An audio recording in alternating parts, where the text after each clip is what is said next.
Birdwatching at the Loeries is the official podcast of this year's event in partnership with VMLY&R South Africa and Bizcommunity. Episode 1 is the State of the Nation with our special guest Gillian Rightford, who is the MD at Ad Therapy. With an impressive CV that spans marketing, education and advertising, including a successful stint as MD of Low Bull in the booming early 2000s, Gillian has followed in her late father-in-law's footsteps, Bob Rightford's.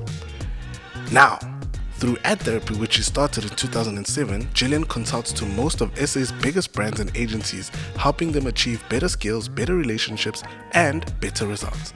Her client list reads like an industry red carpet A-list and makes her well positioned for an overarching view of the health of creativity in South Africa.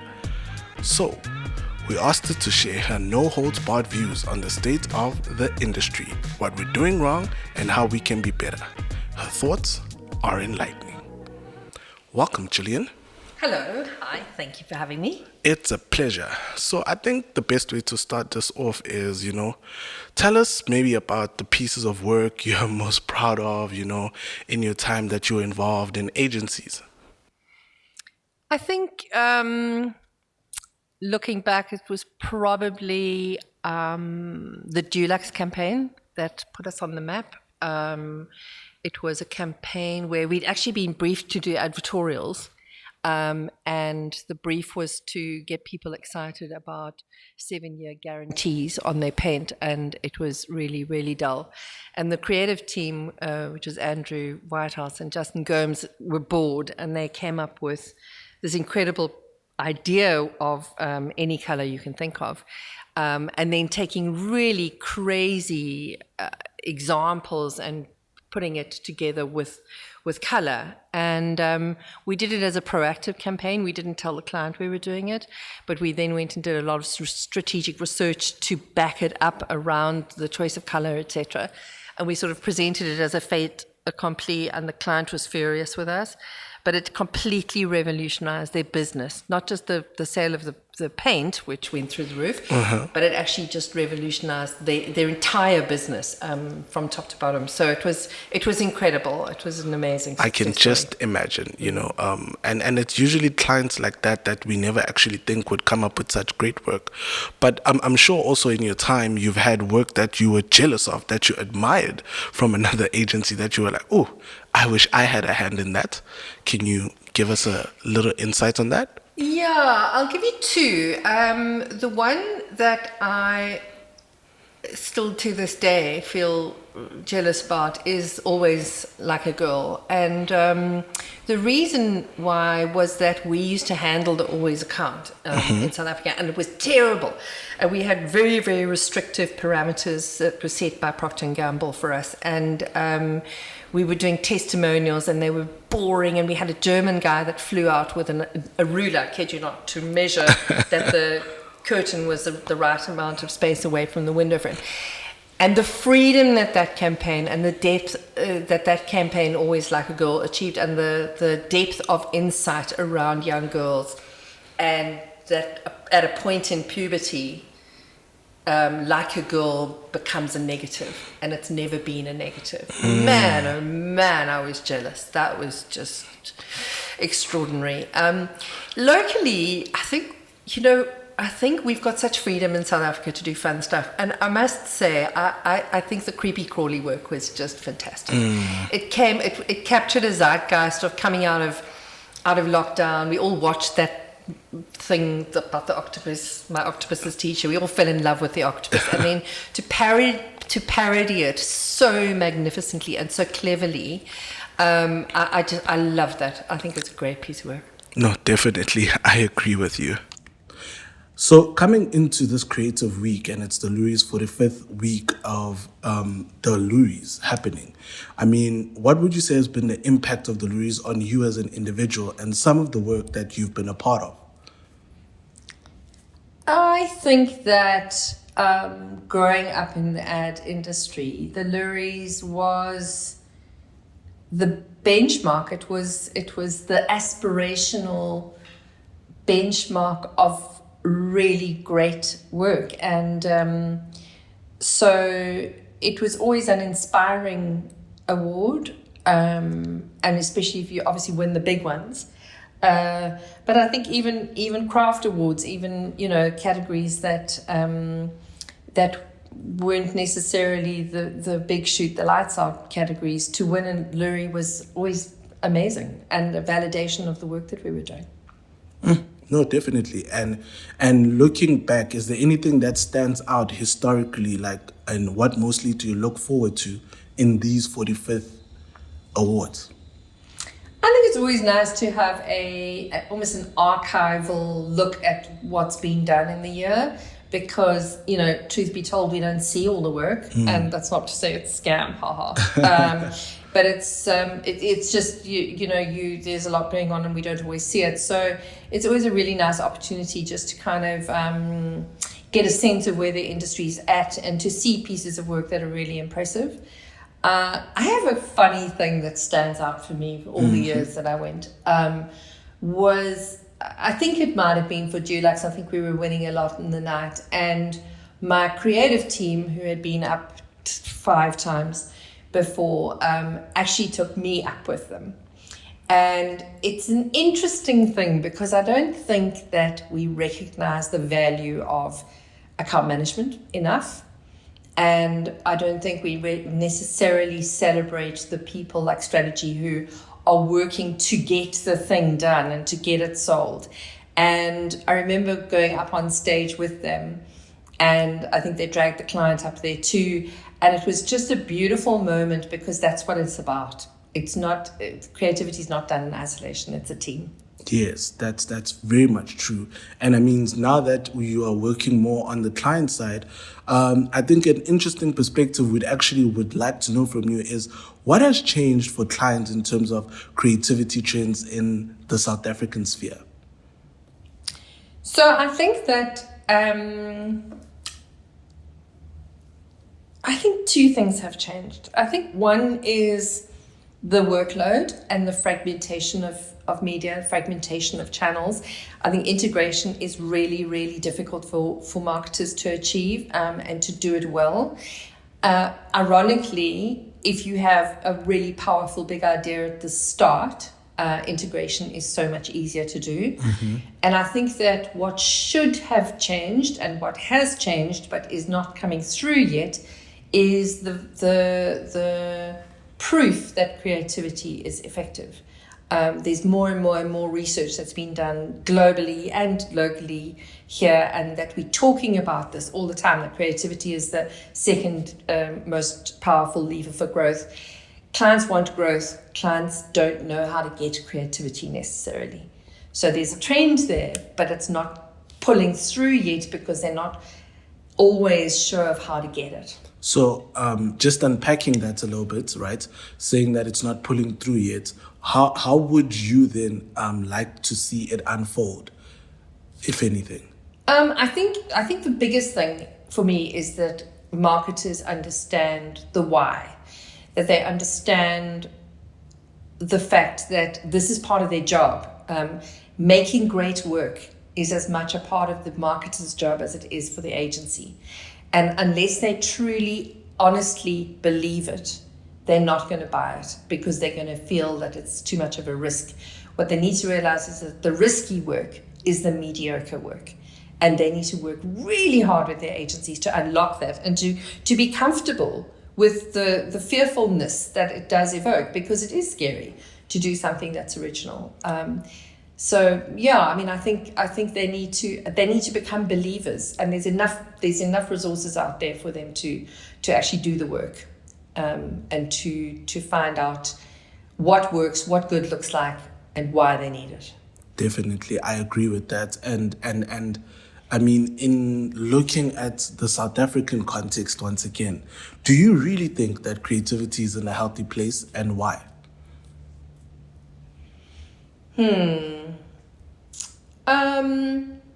South Africa's always had a fantastic advantage that we have a lot more freedom. I often have seen amazing creative teams from here go off to New York, and one of the copywriters who used to work for me sent me a message once and said, is it still called working in advertising if I haven't actually produced anything in 18 months? So I think we have a lot of freedom. We are able to turn things around for a lot lower costs.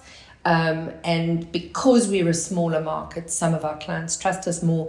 We can do things quickly, and we can come up with, and that's why we traditionally do quite well at international shows, like Cannes and D&AD. South Africa punches above its weight. I think we've lost that a little bit. We've definitely lost a bit of our edge, and I think that I don't actually know why. I don't know whether clients are focusing more on filling the pipeline of digital, and it's more about volume than it is about quality. But I think that I would like to see us showing more on a global stage than we are currently. It could also be that these things are incredibly expensive to enter, but I think we need to be braver. All right. So, I mean, I think that is one way to put it. So I think in a holistic sense, and given your experience in consulting with agencies and brands, where do you think there are other parts where advertising is falling short nowadays?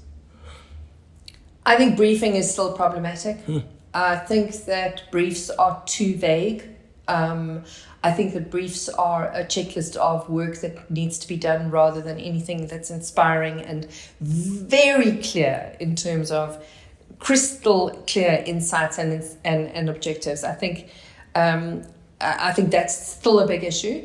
I think the issue is that evaluation skills aren't necessarily great in terms of what does good look like, how do I evaluate it, how do I give feedback. I don't think there's enough money necessarily that's invested in it, and there's been research that's proven, they call it creative commitment. The level of money that clients are prepared to put behind things is an indication of their commitment to it being successful. So I think brands are underspending, and I think that the timelines are too short, and they also let go of good ideas too quickly. No, that's very much like insightful, and I think it ties in mostly in wanting to actually expand on the part about the common misalignments that you have noticed between brands and their agencies. Are there any? Yeah. And what do you say? What would you say those are? The misalignments are often in skills. So the person that is doing the briefing and doing the evaluating of what's in front of them isn't necessarily skilled in that area, sufficiently skilled. And I think there's also a misalignment often on the agency side, not really understanding the client business, not really understanding the client world and the pressures that their clients are under. So that kind of those two misalignments on either side then causes this whirlpool in the middle of chaos and frustration and blame and recrimination, and it's not a nice place to be. And fundamentally, creativity cannot function in an environment like that. Speaking on the ways that creativity can thrive in, I think this is the best way to close it up. For somebody who's listening there, what would you say, what 3 tips could you share for writing better briefs, seeing as that is one of the areas that you feel we are falling short in? Right. So I think with brief writing, you've got to have enough time to do it. It's not something you can do in 5 minutes before lunch. It's a strategic process, writing a brief. It's a creative process. It's the first step in the creative process is the brief. And very often it's something that needs to be ticked off a to-do list. It's something that needs time. The words matter, the thinking matters, and you can't do that quickly. So I would give myself more time, but that's always difficult in the type of business environment we work in. I think more heads are better. So once you've got your thoughts down on a brief, bounce it off somebody. Ask somebody whether they feel inspired by it. Ask your colleagues. Ask your agency.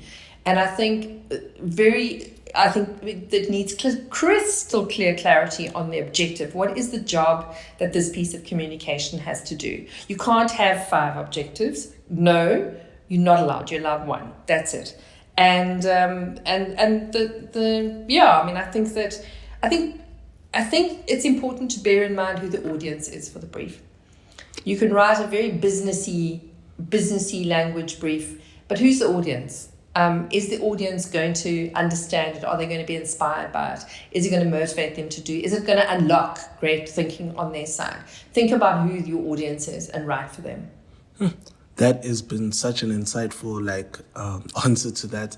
And I hope that somebody has been listening to that and it leads them to writing better briefs. Gillian, thank you for this conversation. Any parting words that you'd like to leave us with? I think the industry is in a very exciting space. I think there is so much incredible work that's being done around the power and effectiveness of creativity. And it's coming from every direction. Professor Byron Sharp thinks it's important. You know, the most analytical people in the world are agreeing that it's important. So it leads us, and even in areas like B2B, which traditionally have been unspeakably dull, there's more and more research that's being done that conclusively shows that fame-based campaigns, even in B2B, are unbelievably more successful. So we all know that we want it. Now we've just got to go and do it. And I think that's exciting. Thank you. I think this has been an exciting conversation. Anywhere where people can reach you, Gillian? Yeah, they can find me on LinkedIn, Twitter, X, whatever it's called, or Gillian at adtherapy.co.za. Thank you. This has been another insightful conversation with Gillian Rightford from Ad Therapy. Thank you. And as we continue the episode of State of the Nation, episode 1, Nkabiseng Motau, CCO and founding partner at Think Creative. She has been a recurring judge for Loeries, Pandoring's Creative Circle, and Cannes Young Lions. She was a jury member for the 2020 D&AD Awards and is a member of the ABN Bev Brain Trust. Hi, Nkabi, how are you? I'm good, Marlon. How are you? I'm great, thank you. So I just want to start off by saying, being a business owner in this industry seems like a big challenge. Can you talk to us about some of these challenges and how you've overcome them? Yeah, I mean, it is a big challenge. And honestly, I think like any industry, it's all about the balance of what you do as a business and getting that right and keeping it consistent. And how do you achieve that consistency? It's down to the people that you have. So it's all about hiring, talent retention, nurturing people, and so on, which is quite challenging as an ongoing thing. And then above that, looking for clients, keeping them, building relationships with both clients and other industry partners, like the partnership we have with VML, for instance, on Vodacom. It's just a lot of parties that all need the same level of nurturing and engagement. So it's kind of the challenge set is ever changing as the business grows.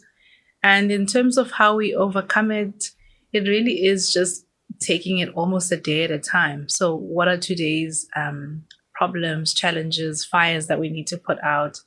How do we stay inspired? Really make sure that people remember what we're here to do and why on a daily basis. And then you take it daily, weekly, yearly, and then, that becomes your sort of runway. And speaking on those challenges, I mean, we have award ceremonies such as the Loeries, right? Which I think would probably inform your decisions in how you run and shape your business. Can you discuss how you actually put those thoughts into your day-to-day actions? I think awards are great as a benchmark.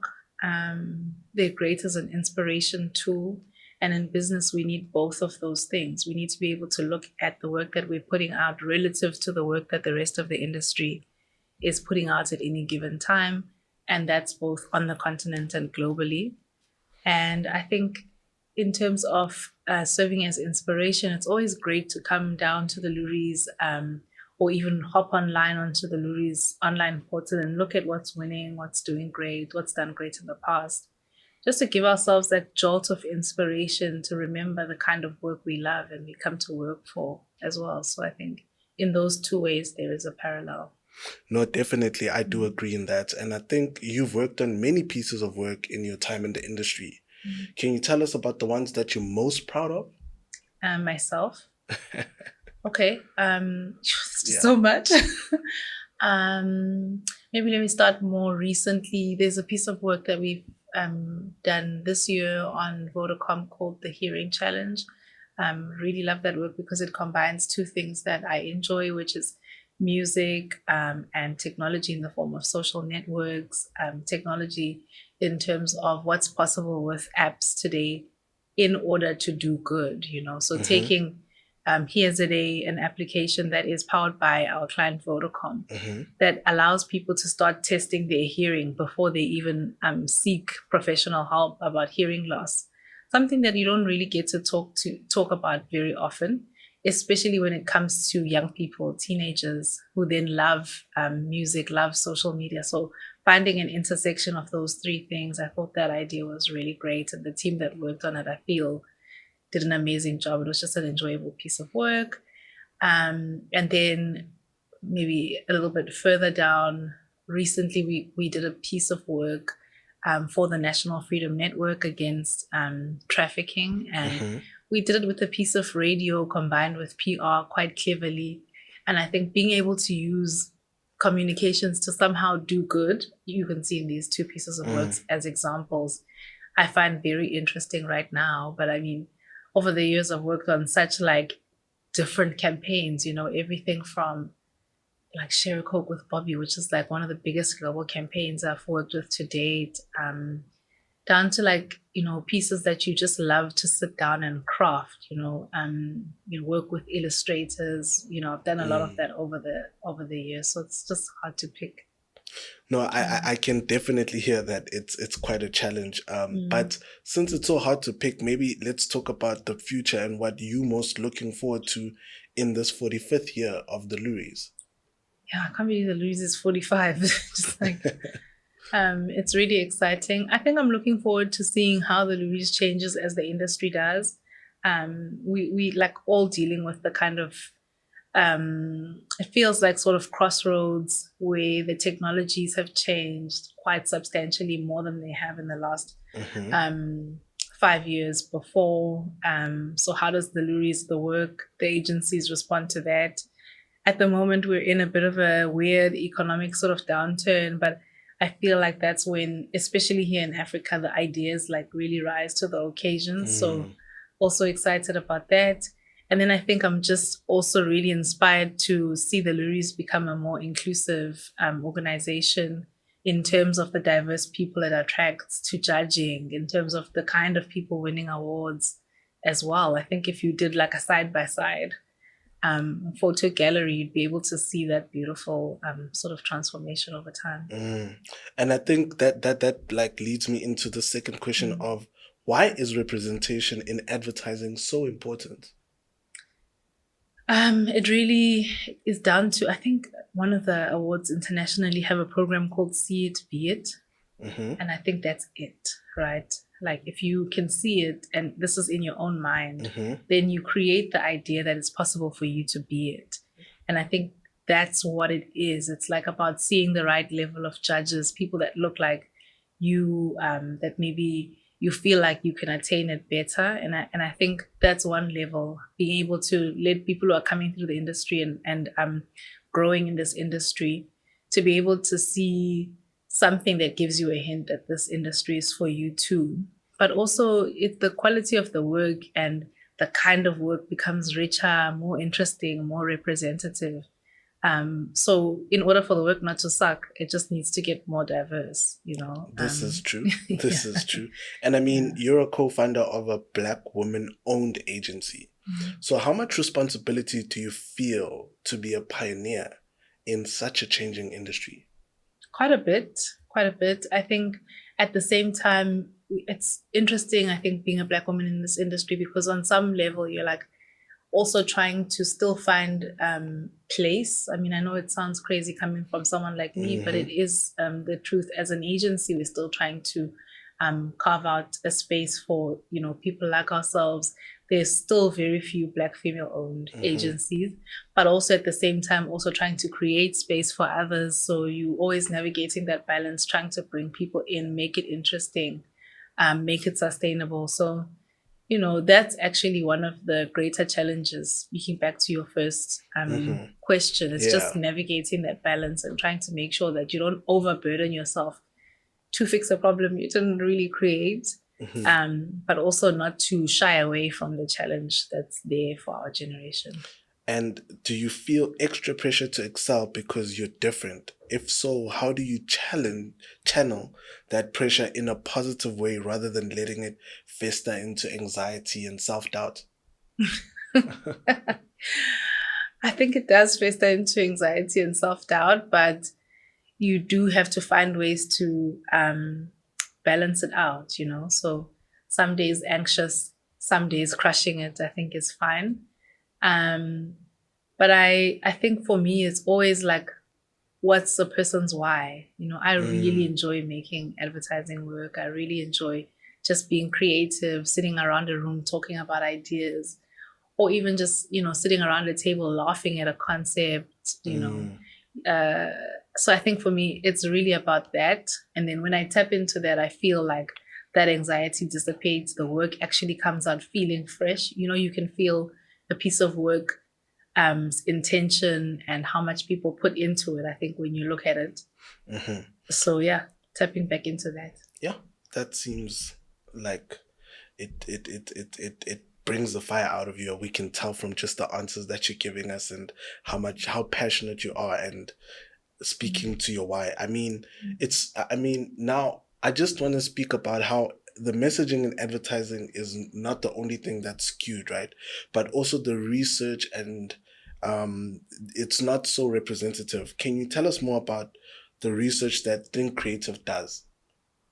I mean, we are quite a strategy and data-driven agency, which isn't always expected from us because we are creatively led and we're quite small, but we're a very curious team, and we really challenge ourselves to get to know the customer on every single brief deeply, and so whether it's finding the right sample of people and going and sitting with them for a morning, or pulling in Google Trends or pulling in a massive survey, if we can get that data locally. If we can't, trying to match it up with international trends and local questionnaires. And then ultimately, on a monthly basis, we produce a document called Something to Think About, where the team just looks at what South Africans are thinking, talking, and caring about in a month. It's a very random document, because sometimes it's like, what's a great song? Another time it's, this dance seems to be bubbling up.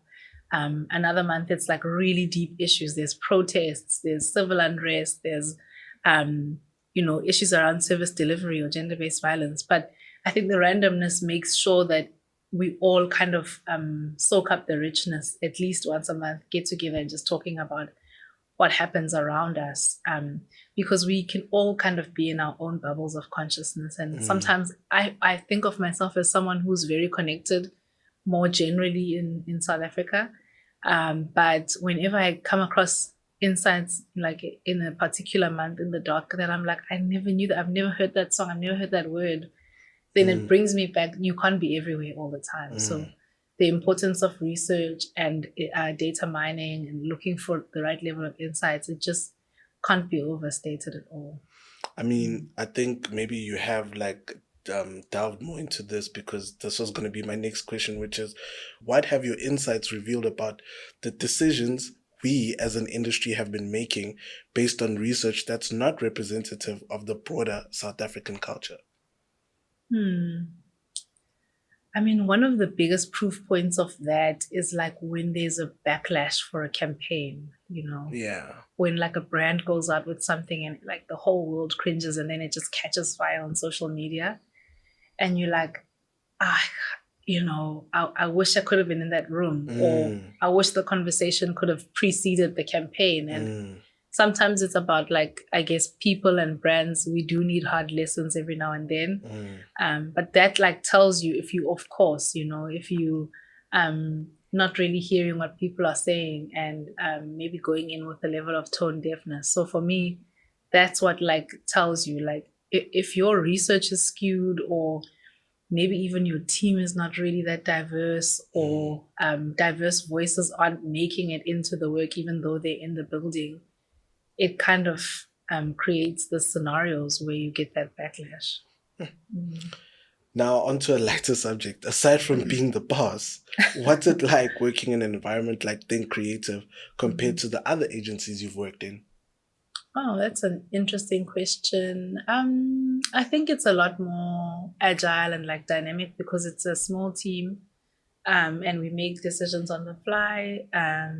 We're able to just like sort of get together over a thing, discuss it, do the thing. Where I think sometimes in other agencies where I've worked and the systems are like better, more polished, more established, it can be difficult to like maneuver quickly. Very few big agencies have the nimbleness, and I understand why. So that's one of the key differences. And then our team is majority women. So in the other agencies I've worked in the past, the skew was the other way around. So the vibe is different as well in that way. Yeah. Definitely. I can imagine that, Yeah. Women empowerment all the way. Exactly. Now, just to wrap it up, I think this is something that's very important in looking to the future. What words of encouragement would you give to any young creative striving to make something of themselves? Sure. I think if you really want to work in any creative industry, you've got to be prepared to really fight for it. A lot of the creative industries, first of all, initially do not pay well. It takes a lot, to make breakthrough work. It's competitive. The hours are long. So if you really want to be in a particular industry, whether it's like advertising or even like music, for example, it's just so brutal to like, break through the surface and make a name for yourself. So if you're prepared to fight for it, I would say, just get the right level of support around yourself and around your dream, so that when you have like difficult moments, you've got people to prop you up so you can carry on fighting for your place in that industry. Yeah. All right. I think I'm a young creative that's going to take those words for myself. Yeah. But any parting wisdom or any parting words that you'd like to leave us with? And also, how can people like reach out to you guys and perhaps get themselves their hands on that document about something to think about? Oh, that's an interesting one. Parting words is I hope that we're going to have more fun injected in advertising work again. I feel like it's gotten quite serious. So I'm looking forward to like making more fun work, and I hope the people that are in the position to do that are also wanting to do that. And then there's something to think about. Document, it's internal and for clients, so you can become one of our clients or come work for Think. There we go. Thank you very much. That has been Nkabiseng Motau from Think Creative. Awesome. And that, ladies and gentlemen, is the first ever episode of Birdwatching at the Loeries in partnership with VMLY&R South Africa and Bizcommunity. See you on the next one.